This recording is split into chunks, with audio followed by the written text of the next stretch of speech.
Hello, welcome to Cunis Fashion Crochet 101 video tutorials.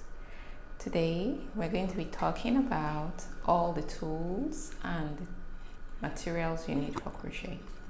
The first thing you need is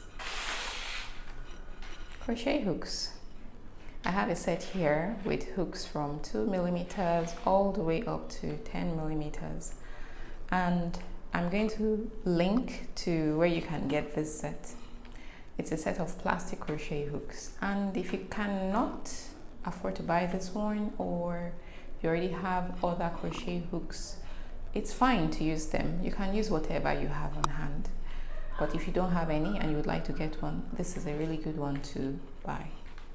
The next thing you're going to need is your yarn, of course.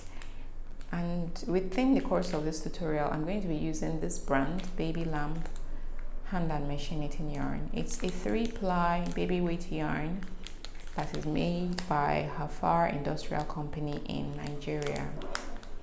So if you have a similar yarn that is 3-ply baby weight, go ahead and use it. If you have something else, you can use that too. Just note that your results will be different from what we show in the videos. The next thing that you need is a yarn needle. You're going to need this to weave in all those loose ends. Next, you're going to need a pair of scissors to cut your yarn.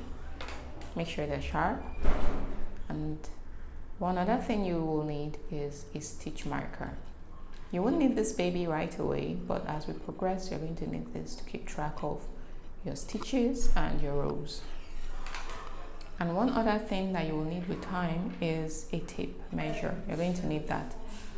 Okay, so the things you really need to crochet are few and just a little investment. So go get yours so that when we come back to start the main crochet work, you will be ready.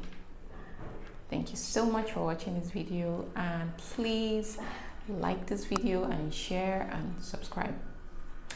See you in the next video. Bye.